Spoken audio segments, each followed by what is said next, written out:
You met some other people in Warzone as well. One of them being P90 Princess, who is now your fiance. How did you guys end up chatting and eventually meeting up? Yeah, so Ali and I actually met way back in during the H1Z1 days. Oh, So the way that happened was during the H1Z1 Pro League, I was a pro player for Rogue, like I said, and she actually was like a team manager for another team called Absalon. And so during the Pro League, like we never like talked or like we knew of each other, like she knew who I was and I knew that she was like a manager for a team. But we never really spoke until after that first split of the Pro League had ended.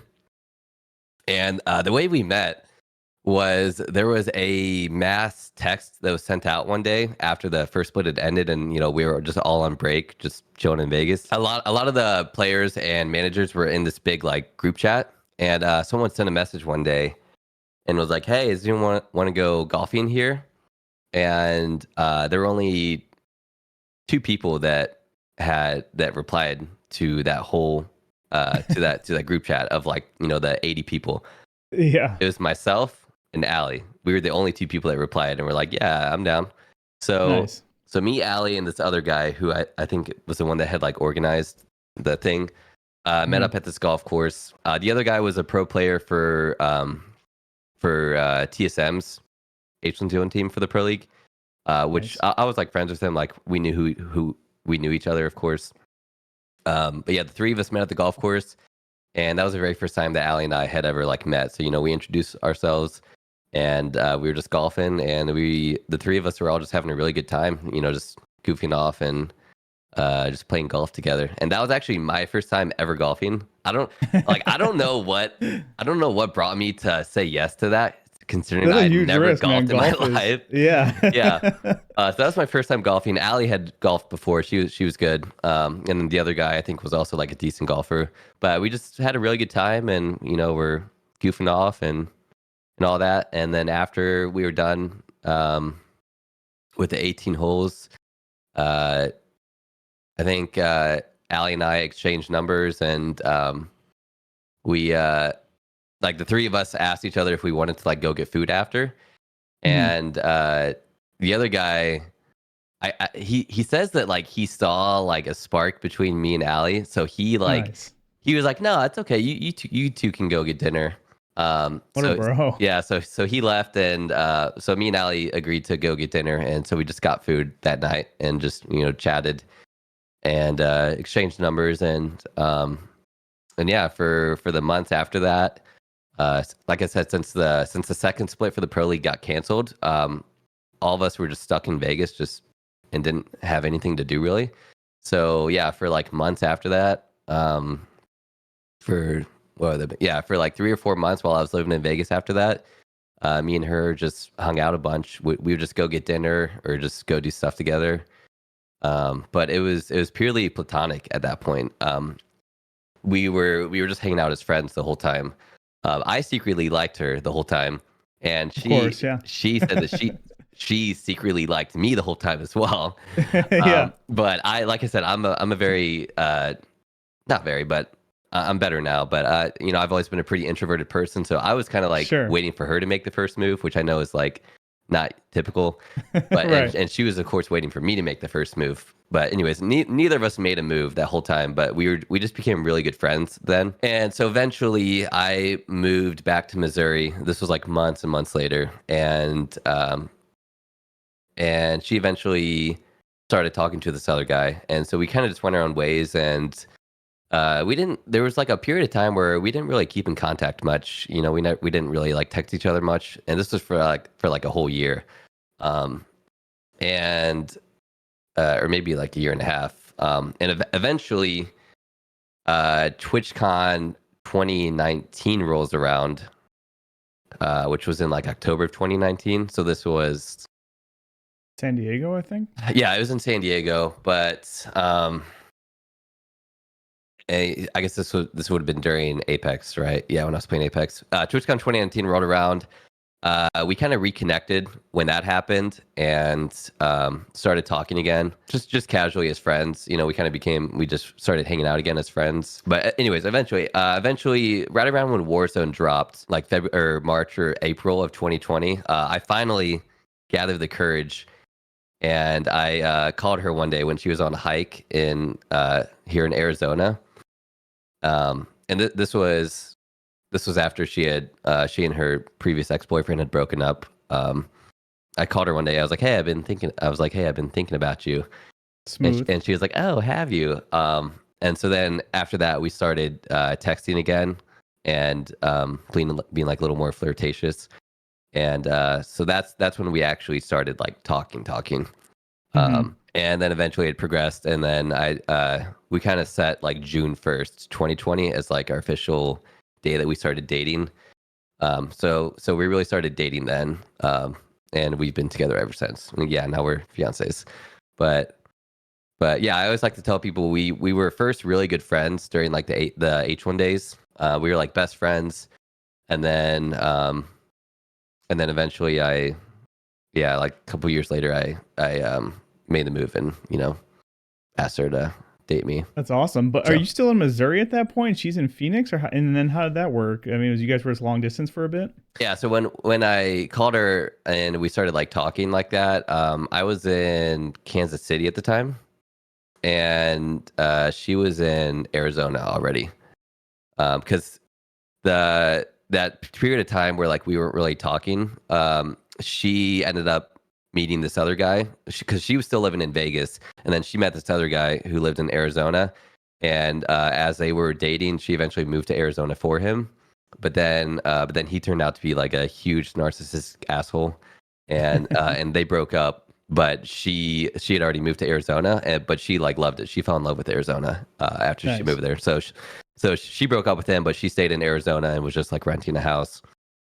Yeah, and then Warzone came out. I made a move. I was living in Kansas City at the time, and yeah, so like the first year that we were dating, I was living in Kansas City and she was in Arizona, and yeah, we just kind of did long distance. And then eventually, like 6 months into dating, I told her that I wanted to move to Arizona to be with her because my lease in Kansas City was up. Mm-hmm. And she was like, "No, I'm not going to let you. I don't want to let you, or I don't want you to move to Arizona, for me." So I was like, "All right, fine. I'll move to Vegas then, which is right by Arizona." So I moved back to Vegas and found like a townhouse that I rented just for like 7 months. And we kept dating long distance, but I was a little closer this time, so it Yeah. was easier to fly to each other. And then my 7 month lease was up in Vegas, and we decided to get a house together. So we got this house, and yes, and we've been living together ever since. So It's awesome. I mean, I have experience with long distance relationships. My wife, we met in Toronto, and then for a while I had to move back to the States for visa reasons. So we were separated for like 6 months, meeting up in the middle, meeting up in random vacation spots. It's a testament to your guys' relationship because it's not an easy thing to do for a lot of people. So it's awesome. yeah, no, it did work out though, because it worked out really well because when we were long distance, I was grinding Warzone like so heavily. I remember the first 4 months of Warzone, the first 120 days of the game, I literally averaged 10 hours a day, 7 days a week. Like I streamed every single day for 120 days. Oh, so I guess that means we never visited each other until after that. But anyways, yeah, no, it worked out though, because like I would like stream like crazy for like 3 or 4 weeks, like literally 10, 12 hours a day. And then we'd take like 4 days off to go hang out with each other. Like either I'd fly to Hmm. her, she'd fly to me, and then I'd grind hardcore for 3 weeks, and then we'd go and then we'd hang out for like 4 days. So it was a nice little routine we had, while we were long distance. Yeah. All right. So fast forward. You guys are now engaged. I got to ask, how'd you propose? Oh man, okay. Well, I'm gonna try to give you a little condensed story because I feel like I've been Sure. rambling for like Yeah, an hour. But you're good. I proposed to her in Lake Como, Italy, in May of this year. Nice. So we were planning a trip to Italy um, earlier this year, and I thought it was a great time to pop the question. So we decided to do Venice, and then Florence, and then Lake Como. And so I Okay. was kind of like thinking between those three places where I'd want to do it. And I figured Lake Como would probably be like the most beautiful and, romantic place to do it. Yeah. So we ended up having Lake Como be at the end of our trip. Um, so for the 2 months leading up to the trip, I was, already like contacting photographers that were local there and, setting up a whole thing. And I got in contact with one who helped me plan like a really awesome engagement or proposal. And so what the plan was for the day was to schedule a boat tour around Lake Como. I was going to have the boat stop on the water in front of this massive famous villa called the Villa del Balbianello, and we were just gonna kind of put the anchor down there and just relax for a minute, and then I'd ask her right in front of the villa on the water.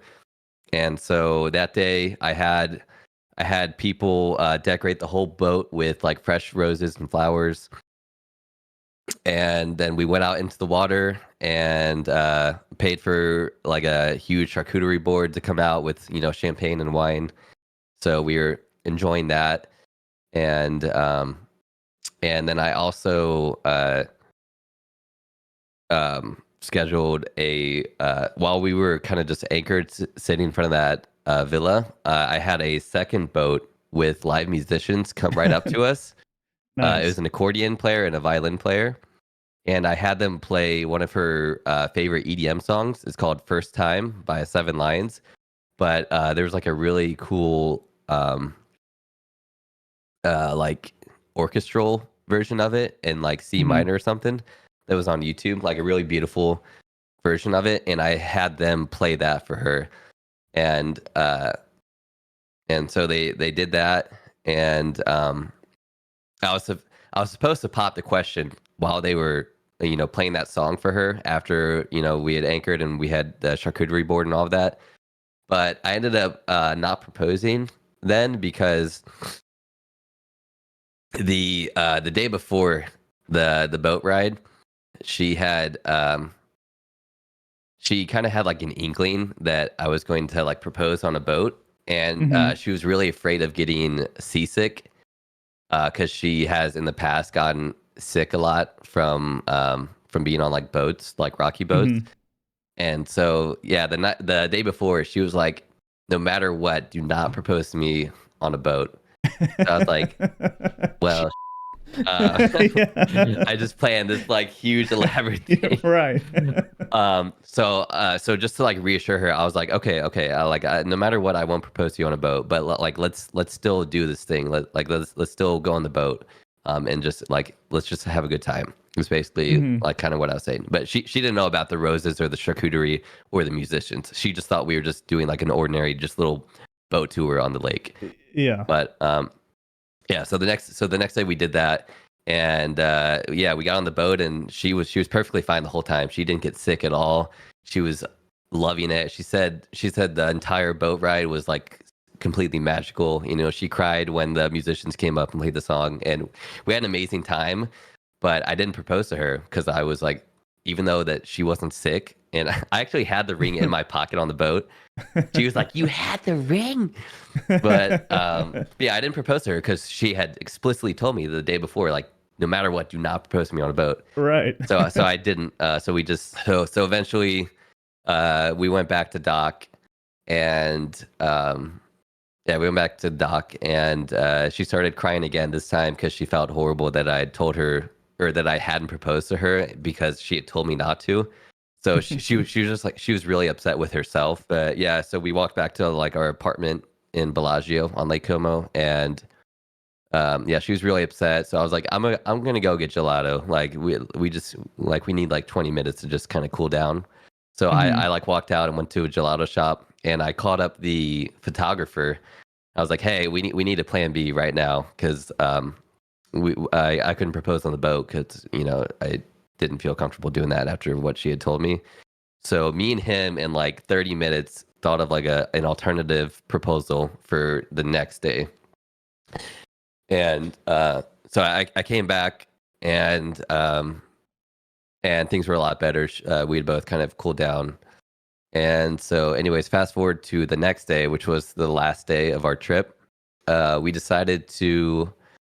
It was kind of drizzling that day. We went to a different part of Lake Como, and we did this little hike up to this castle that was on like that was on part of the island, and we just kind of walked around the castle, got some really cool pictures, did a little tour of it. It was like a landmark spot.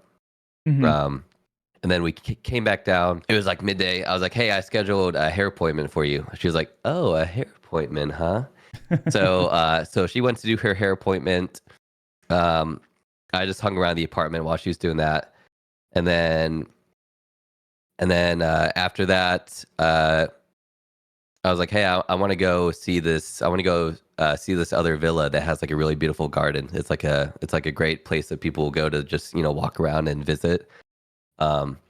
And so I told her to put on like a nice dress and stuff, and so we walked to this other famous villa, and it was perfect because it was actually it was like public access, so like anyone could be there.